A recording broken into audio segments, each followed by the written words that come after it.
फिर से आ गया एक बार पूरे जोश के साथ। आज बात करूंगा स्वामी विवेकानंद जी महाराज के बारे में। कौन थे स्वामी विवेकानंद जी महाराज और अपने लाइफ में क्या पहचान छोड़ के गए।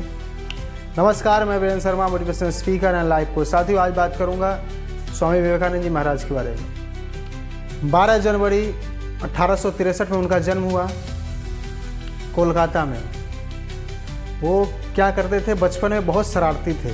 मम्मी पापा कहते थे अरे नरेन नरेन, उनको प्यार से नरेन नरेन बुलाते थे। नरेन नरेन कह के उनको कहता था बड़ा शरारती है यार, तू खेलने भी नहीं जाता, खेलो कूदो जाके। तो इस तरह से उनको बुलाते थे कि उनके घर में क्या था, एक चंपा का पेड़ था, जो फूल नहीं होता चंपा का पेड़। तो उनके क्या होता, पतली पतली डाली थी पेड़ की, तो वो तोड़ देते थे और दोस्त यार के साथ उसी पेड़ पे खूब लटकते थे। तो उनके पापा कहते थे, एक बार क्या हुआ, उनके पापा कह रहा है इधर आओ नरेन इधर आओ। दोस्तों को ही बुला लिया तो कह रहा है इधर आओ, देखो इस पेड़ पे भूत पिशाच रहते हैं। उनको कह रहा था क्या दिमाग लगाऊं इसको डराने का कि ये पेड़ पे न चढ़े, न तोड़े पेड़ को। तो कह रहे थे कि नरेन इस पे भूत पिशाच रहता है, इस पे मत चढ़ना। अगर इस पे चढ़ोगे, अगर तुम उसके डाली को तोड़ोगे, ये तुम्हारे मुंडी को तोड़ेगा, डाली को तोड़ोगे तो मुंडी को तोड़ेगा। तो एक बार क्या हुआ, उसके दोस्त यार सब डर गए फिर। लेकिन नरेन क्या था, जो स्वामी विवेकानंद जी थे, वो फिर भी चढ़ते थे, उनको डर ही नहीं लगता था।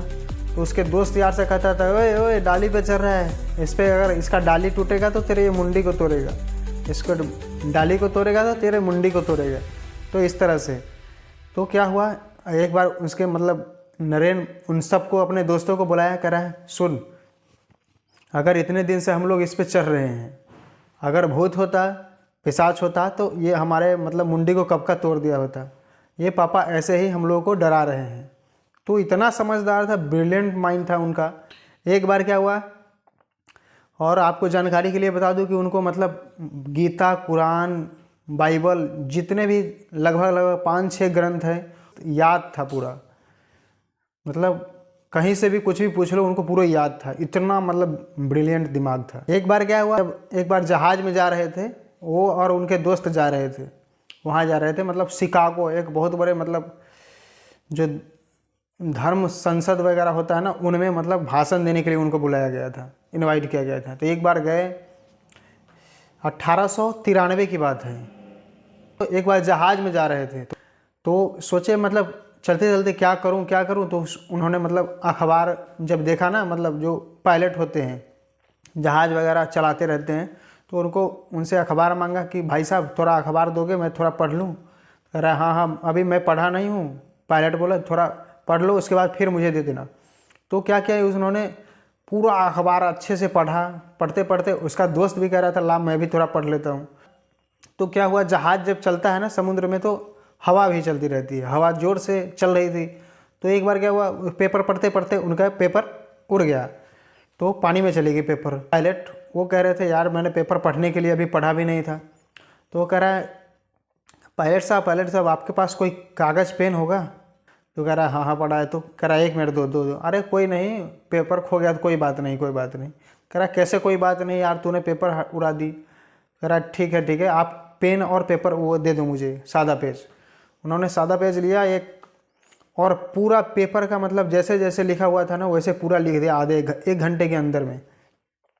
जब उन्होंने वो देखा ना, तो उसका दिमाग हिल गया पूरा। उसके बाद शिकागो में पहुँचे, जो धर्म संसद था, उनमें भाषण देने के लिए। तो क्या कर रहे थे विदेशी सब, जब वो वो तो ऐसे ही पहने रहते हैं, भगवा रंग पहन के, धोती कुर्ता पहन के ऐसे जा रहे थे, पगड़ी वगड़ी लगा के, पगड़ी वगड़ी इतना बड़ा पहने हुए थे। तो सारे लोग तो वहाँ टाई वाई लगा के आए थे, बढ़िया सूट वूट पहन के, लेकिन वो तो ऐसे ही पहुँच गए थे। वो कपड़े ही चेंज नहीं करते थे, ऐसे ही धोती कुर्ता ये सब हो गया, बस पगड़ी वगड़ी लगाया बस। तो वहाँ पहुँचे तो वो सब सोच रहे थे कि ये क्या भाषण देगा, ऐसे कपड़े वपड़े पहना है। तो उसके बाद क्या हुआ, उनका नंबर ही नहीं आ रहा था। जब नंबर आया था 2 मिनट 10 मिनट उनका बचा हुआ था, तो लास्ट में उनको नंबर मिला बोलने का। लेकिन जब उन्होंने भाषण दिया वहाँ, तो आधे घंटे तक पूरे मतलब तालियों की गड़गड़ाहट बजते रहा पूरा। इतना ज़बरदस्त भाषण दिया था उन्होंने। उसके बाद उन्होंने बहुत सारे उनका कहानी है आप, तो उसके बाद क्या हुआ उनका मतलब 1902 में 4 जुलाई 1902 में उनका मतलब देहांत हो गया। उनको बहुत सारी बीमारियां हो गई थी, लेकिन बहुत सारे मतलब नॉलेज इतना था कि मत पूछो। एक बार लाइब्रेरी की कहानी सुनाता हूँ। लाइब्रेरी में मतलब रोज़ पढ़ने जाते थे वो, तो लाइब्रेरी वाले कहते थे यार तू एक किताब लेता है पूरा पढ़ के पूरा रख देता है, रोज़ रोज़ एक एक किताब ले जाता है, तो पूरा पढ़ देता है। तो लाइब्रेरी वाले जो मैडम थी ना, तो कह रहे थे तू पूरा पढ़ लेता है? हाँ पढ़ लेता हूँ। एक बार लाइब्रेरी वाले को विश्वास ही नहीं हो रहा था कि एक बंदा एक ही दिन में एक किताब पढ़ के फिर दूसरा किताब ले जा रहा है।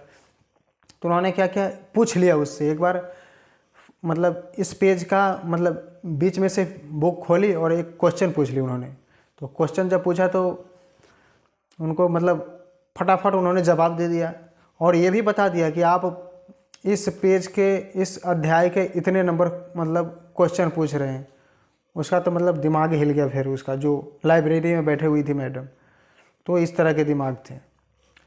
तो ऐसे ब्रिलियंट सब जो हमारे देश में थे उन सबको मैं नमन करता हूँ, और जो हमारे देश को मतलब आगे बढ़ाए और ज्ञान के मतलब पूरा समुंदर थे वो सब, तो इस तरह के लोग थे। तो फिर मिलते हैं नेक्स्ट वीडियो में अगले कहानी के साथ। तब तक के लिए जय हिंद।